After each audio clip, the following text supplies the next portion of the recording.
Series দিব আমি এবং এটা আইসের প্রয়োজন আছে কিনা। হ্যাঁ, ওটা ইনসুলিন সিরিজ না, এটা কি 1cc সিরিজ, যেটা যে তোমার একটু মোটা, সাপটা লাল হয়ে যাবে আস্তে আস্তে। হ্যাঁ, আমরা সুস্থ আমাদের।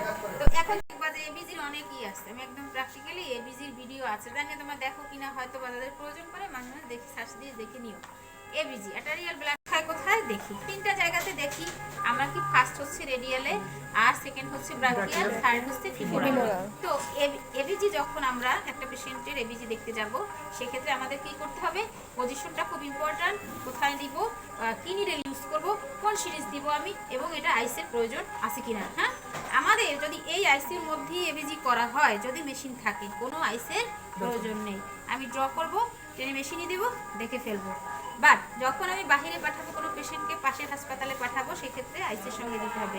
কেন দিতে হবে, খুব বেশি এক্সপ্লেন আমি পড়াশোনা করে আসি নাই, তবে এতটুকু জানি যে আরবিসির কাজ কি, ও কি অক্সিজেনকে নেয়, কার্বন ডাইঅক্সাইডকে করে দেয়, বের করে দেয়, ওরা গ্রহণ করে না। তো আমরা ওই যে নিউট্রালাইজ হতে থাকে যতটুকু টাইম, ওই টাইম কি করে আরবিসি ওই অক্সিজেনটাকে নিয়ে নিতে পারে, নিয়ে নেয়। সেক্ষেত্রে কি করা হয়, একটা আইসের সাথে রেডি করে আইসটা সহ আমরা হাসপাতালে, পাশের হাসপাতাল হৃদরোগে পাঠাই।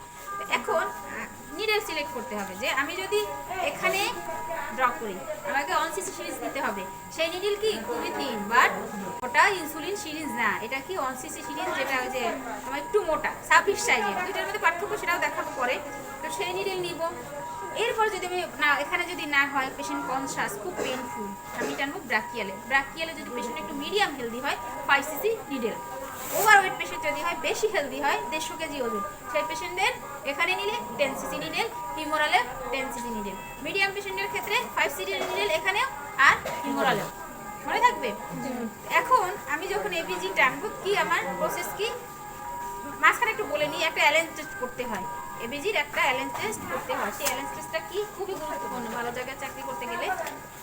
এই ধরো অ্যালেন্স টেস্ট কি, এই হাতটা আমার আঙুলগুলো সরানো রাখার পরে 2 রেডিয়াল আলনার আর্টারির পাশ থেকে এভাবে দেখো চেপে ধরবো। আমি আঙুলগুলো সরানো থাকবে, আমি চেপে ধরলাম, ঠিক আছে। চেঞ্জ আসতেছে, দেখো জারজাটা লাল হয়ে যাবে আস্তে আস্তে। হ্যাঁ, আমরা সুস্থ আমাদের। তো এখন চেঞ্জ আসছে, দেখো আমার লাল হয়েছে হাত, ওরও হয়েছে, চেঞ্জ হয়ে গেলাম, ছেড়ে দিলাম। ছেড়ে দেওয়ার পরে আমার হাত যদি পূর্বের মতো ফিরে আসে, তাহলে বুঝবো ওকে, এই হাতটা এই হাতের ঠিক আছে, আমরা এই হাতে তার এবিজি টানতে পারবো। এটাকে বলে অ্যালেন্স টেস্ট। তোমার ভাইবা বল যখন প্রথমে জিজ্ঞেস করবে এবিজিতে কি করা হয়, একটা অ্যালেন্স টেস্ট করা হয়। কত সুন্দর অ্যান্সার না, জানলে তুমি সুপার। এখন অ্যালেন্স টেস্ট আমার হয়ে গেল, দেন আমি তাকে ফিট করব, আমি এক্সটেন্ড করে ফেলবো হাত, একটা পিলো সাপোর্ট দিব, পিলো বা হচ্ছে যা থাকে, অনেক সময় ডায়াপারের ব্যাগ থাকে, ডায়াপারের ব্যাগটা দিয়ে দিব।